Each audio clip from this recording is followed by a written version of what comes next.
بخصوص المنتخب المغربي للناشئين، يواجه المنتخب الوطني المغربي الأقل من 17 سنة الناظر الأمريكي في الدور 32 من المنافسات كأس العالم لهذه الفئة التي تحتضنها قطر.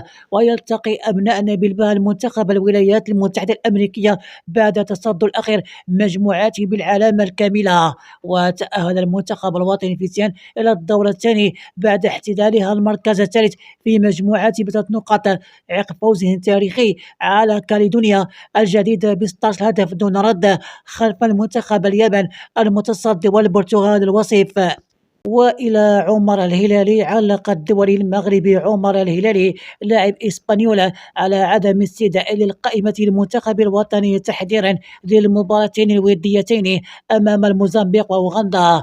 وقال الهلالي في تصريح أوردته الصحيفة سبورت الإسبانية: بالنسبة لي هذا جزء من كرة القدم حاليا، لم يحالفني الحظ للتواجد مع المنتخب، لذلك سأواصل التركيز العمل اليومي مع إسبانيول ومع النادي، وسأبذل أقصى ما لدي لنحقق الفوز في المباراة القادمة. يضيف المتحدث ذاته: وعرفت قائمة المنتخب المغربي المستدعاة للمباراتين الوديتين أمام الموزمبيق وأوغندا غياب الهلالي بقرار من المدرب الوطني وليد الركراكي لأسباب فنية.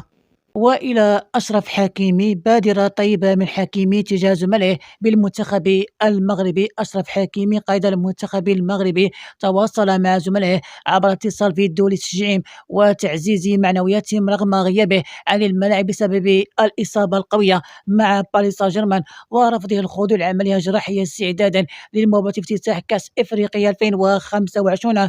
وتوصل أشرف حكيمي قائد المنتخب المغربي واللاعب باريس سان جيرمان مع زملائه في المعسكر الوطني عبر تقنية الفيديو في لفتة طيبة تشجيعهم ورفع المعنويات الفارقة رغم غيابه بسبب الإصابة.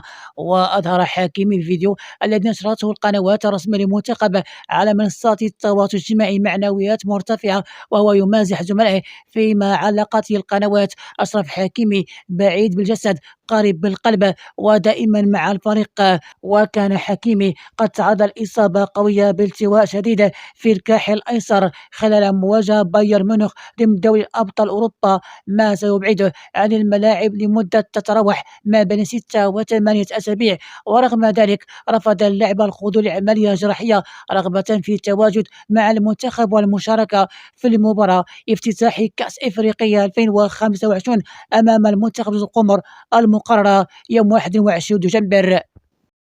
تلقى الدولي المغربي أمير شاتسون لاعب النادي فرونتينا الإيطالي خبرا صادما يوم الثلاثاء بوفاة والده مايكل شاتسون النجم السابق لكرة السلة الأمريكية. وصارع النادي فرونتينا إلى تقديم تعازيه الحار لاعبيه وعائلته، مؤكدا المساندة الكاملة له في هذا المصاب الجلل. كما نعى النادي نيويورك الأمريكي نجمه السابق في بلاغ مؤثر قال فيه: نشعر بالحزن العميق لرحيل مايكل ريتشاردسون، أحد أبرز المدافعين في جيله والذي بصم على مسيرة مميزة خلال المواسم الأربعة معنا. نتقدم بخالص تعازي إلى أسرته وأحبابه وزملائه.